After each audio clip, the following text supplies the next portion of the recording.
Governor രാഷ്ട്രപതിക്ക് അയച്ച ലോകായുക്ത ബില്ലിൽ രാഷ്ട്രപതി ഒപ്പുവെച്ചു. വലിയ വിവാദങ്ങൾ സൃഷ്ടിച്ച ഒന്നായിരുന്നു ലോകായുക്ത ബില്ല്. സർക്കാർ സഭയിൽ ഒന്നായി എടുത്ത തീരുമാനം ഗവർണർക്ക് അയക്കുകയും ഗവർണർ അതിൽ ഒപ്പുവെക്കുകയോ അല്ല രാഷ്ട്രപതിക്ക് അയക്കുകയോ ചെയ്യാതെ തടഞ്ഞു വയ്ക്കുകയായിരുന്നു.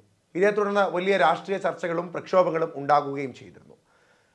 സുപ്രീം കോടതി വരെ ഈ വിഷയത്തിൽ ഇടപെടുകയും പഞ്ചാബിൽ ഇത്തരത്തിൽ ഗവർണർ ബില്ലുകൾ പിടിച്ചുവെച്ചതിനെ തുടർന്ന് വലിയ രൂക്ഷമായ താക്കീതായിരുന്നു സുപ്രീം കോടതി നൽകിയിരുന്നത്. അതിനോട് ചേർത്ത് സുപ്രീം കോടതി പറഞ്ഞ വളരെ പ്രധാനപ്പെട്ട കാര്യം അടുത്തത് കേരളത്തോടാണ്. കേരളവും ഇത്തരത്തിൽ ബില്ലുകൾ പിടിച്ചുവെച്ചിട്ടുണ്ട്. ആ ബില്ലുകൾ എത്രയും വേഗം ഗവർണർ അതിൽ തീരുമാനമെടുക്കേണ്ടതായിട്ടുണ്ട് എന്ന താക്കീതും അന്ന് സുപ്രീം കോടതി നൽകിയിരുന്നു. കൂടാതെ സെപ്റ്റംബറിൽ കാലാവധി അവസാനിക്കുവാൻ പോകുന്ന ഗവർണർ യു.പിയിൽ മത്സരിക്കണമെന്ന ആഗ്രഹത്തിന്റെ പുറത്ത് തന്റെ ഗവർണർ സ്ഥാനം രാജിവെക്കാൻ പോകുന്നതിന് മുമ്പ് തന്റെ അരികിൽ എത്തിയിരിക്കുന്ന എല്ലാ നിയമക്കടലാസുകളും ഒപ്പുവെക്കണം എന്ന ഒരു തീരുമാനമെടുത്തിരുന്നു. അതിന്റെ ഭാഗമായി കൂടി എത്രയും വേഗം ഇതിൽ തീരുമാനമെടുക്കേണ്ട ആവശ്യകതയുണ്ട് എന്ന ബോധ്യത്തിന് പുറത്തും രാഷ്ട്രപതിക്ക് അയക്കുകയായിരുന്നു ഈ ലോകായുക്ത ബില്ല്.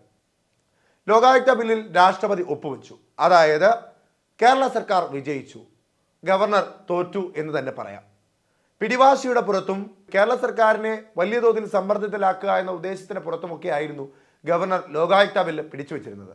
എന്നാൽ ആ ബില്ല് രാഷ്ട്രപതി ഒപ്പുവെച്ചതോടുകൂടി ഗവർണർക്ക് വലിയ നാണക്കേടായി മാറിയിരിക്കുകയാണ്. നേരത്തെ ലോകായുക്ത നിയമപ്രകാരം ഏതെങ്കിലും തരത്തിലുള്ള ആരോപണങ്ങൾ നേരിടുന്ന മുഖ്യമന്ത്രിയോ മന്ത്രിമാരോ എം.എൽ.എയോ സെക്രട്ടറിയോ ഉണ്ടെങ്കിൽ അവർ സ്ഥാനമൊഴിയേണ്ടതായിട്ടുണ്ട്. പക്ഷേ നിലവിലത്തെ സാഹചര്യത്തിൽ ഭേദഗതി രാഷ്ട്രപതി ഒപ്പുവെച്ചതോടുകൂടി ഭേദഗതി പ്രകാരം രാജിവെക്കേണ്ട ആവശ്യമില്ല എന്നാണ് പുതിയ നിയമം വന്നിരിക്കുന്നത്. ഇത്തരത്തിൽ ഭേദഗതിയിൽ രാഷ്ട്രപതി ഒപ്പുവെച്ചതോടുകൂടി ലോകായുക്ത ബില്ലിന്റെ പല്ല് പിഴുതെറിഞ്ഞിരിക്കുകയാണ് എന്ന് പ്രതിപക്ഷം രൂക്ഷ ആരോപണം ഉയർത്തുന്നുണ്ട്.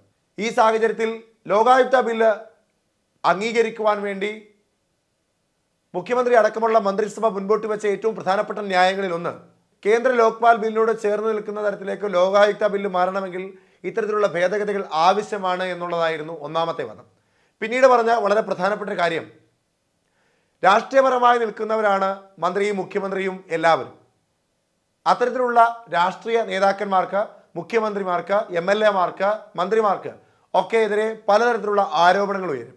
ആ ആരോപണങ്ങളിലെല്ലാം ഇത്തരത്തിൽ ലോകായുക്ത സമർപ്പിച്ചു കഴിഞ്ഞാൽ, അങ്ങനെ സ്ഥാനമൊഴിയേണ്ടി വന്നാൽ അത് ആ മന്ത്രിമാരുടെയും മുഖ്യമന്ത്രിയുടെയും എം.എൽ.എമാരുടെയും ഒക്കെ അവരുടെ അന്തസ്സത്തയെ ചോദ്യം ചെയ്യുന്ന ഒരു കാര്യമായി മാറും.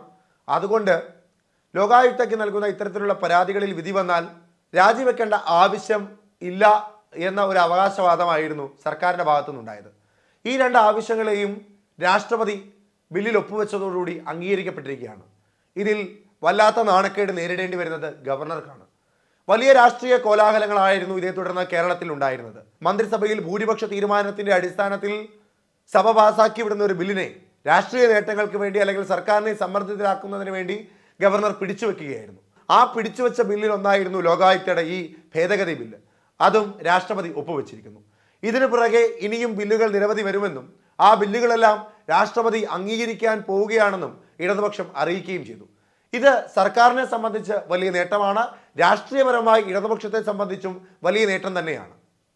ലോകായുക്തയിൽ പല പരാതികളും മുഖ്യമന്ത്രിക്കെതിരെയും ശൈലജ ടീച്ചർക്കെതിരെയും ഉണ്ടായതിന്റെ ഭാഗമായിട്ടാണ് ഇത്തരത്തിലൊരു ഭേദഗതി ആവശ്യപ്പെട്ടുകൊണ്ട് ഗവർണർക്ക് സഭ അംഗീകരിച്ച് ഒരു ഭേദഗതി ബില്ല് സമർപ്പിച്ചതെന്ന് പ്രതിപക്ഷം അന്നേ വലിയ പ്രതിഷേധങ്ങൾ ഉയർത്തിയിരുന്നു. എന്നാൽ ഇപ്പോൾ പ്രതിപക്ഷത്തിന്റെയും ഗവർണറുടെയും വായടയ്ക്കുന്ന തരത്തിലേക്കുള്ള നിലപാടാണ് രാഷ്ട്രപതി സ്വീകരിച്ചിരിക്കുന്നത്. രാഷ്ട്രപതി ലോകായുക്ത ബില്ലിൽ ഒപ്പുവെച്ചതോടുകൂടി വലിയ മാറ്റങ്ങളാണ് ഈ നിയമത്തിൽ ഉണ്ടായിരിക്കുന്നത്.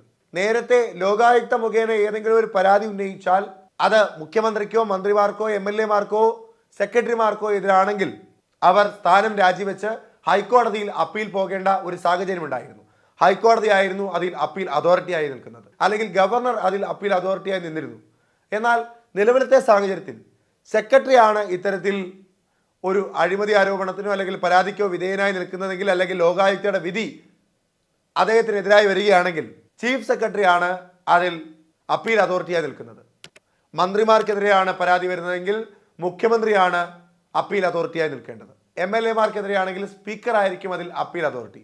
ഇനി മുഖ്യമന്ത്രിക്കെതിരായാണ് അത്തരത്തിലൊരു ആരോപണം വരുന്നതെങ്കിൽ അതിൽ അപ്പീൽ അതോറിറ്റിയായി നിൽക്കുന്നത് എം.എൽ.എമാരടങ്ങുന്ന സഭ റിവ്യൂ നടത്തിക്കൊണ്ട് അതിൽ തീരുമാനമെടുക്കുകയായിരിക്കും ചെയ്യുക.